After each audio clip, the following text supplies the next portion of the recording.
తేడా తెలీదు కాబట్టి ఇది కుక్కనే అని ఫిక్స్ అయిపోతాడండి. అంటే పాత అనుభవంలోనే తనకు కనిపించిన అనుభవాన్ని ఇముడ్చుకుంటాడు. దాన్నే సాంశీకరణం అంటారండి. ఓకే, అనుగుణ్యం.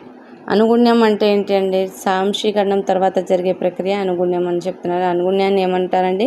సమన్వయపరచుట అని కూడా చెప్తారు. కానీ నూతన జ్ఞానాన్ని ఆహ్వానించి పాత విధానాన్ని మార్చి నూతన పరిస్థితులకు అనుగుణంగా నూతన విధానాన్ని రూపొందించుకోవడమే అనుగుణ్యత.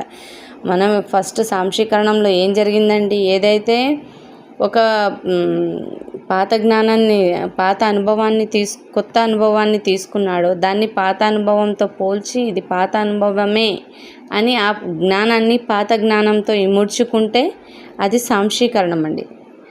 అదే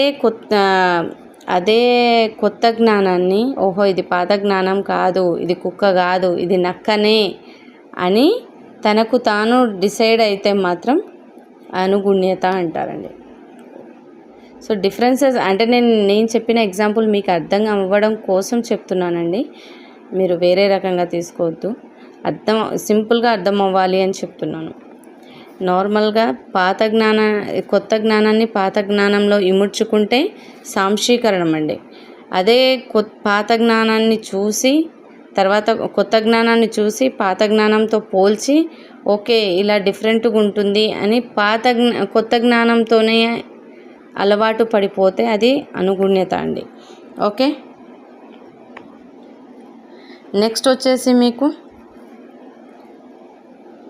నెక్స్ట్ ఇంపార్టెంట్ ఏమొస్తుందండి? ఆపరేషన్ అండి. ప్రచాలకాలు అంటారు.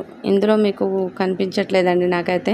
సో ప్రచాలకాలు అంటారు. ప్రచాలకాలు అంటే ఆపరేషన్స్ అని కూడా అంటారు. ఈ ప్రచాలకాలని గత అనుభవాల ఆధారంగా కృత్యాలు చేయగలిగితే వాటిని అంటే మనకి ఇంతకుముందు ఉన్న అనుభవాల ఆధారంగానే ఏవైనా కృత్యం చేయగలిగితే దానిని ప్రచాలకాలు లేక ఆపరేషన్స్ అని అంటారండి.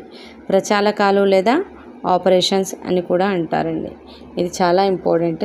దీంతోపాటు సమతా స్థితి అనేసి వస్తుందండి. సమతా స్థితి అంటే సాధారణీకరణం నుంచి అనుగుణ్యం వైపు అంటే కొత్త జ్ఞానాన్ని పాత జ్ఞానంలో ఇమర్చడం, అక్కడి నుంచి లేదు అది వేరు ఇది వేరు ఇది కొత్త జ్ఞానము ఇది నేర్చుకోవాలి అనుకుంటే అనుగుణ్యము అంటే సాధారణీకరణం నుంచి అనుగుణ్యం వచ్చేంత వరకు జరిగే మార్పు, ఆ స్థితిని ఈ మార్పు వచ్చే స్థితిని ఏమంటారండి? సమతా స్థితి అనేసి అంటారండి. ఓకే, ఈ బుక్లో అయితే క్లియర్గా ఇక్కడ మెన్షన్ చేయలేదండి. నేను ఒకవేళ ఉంటే నేను మీకు చూపించేదాన్ని.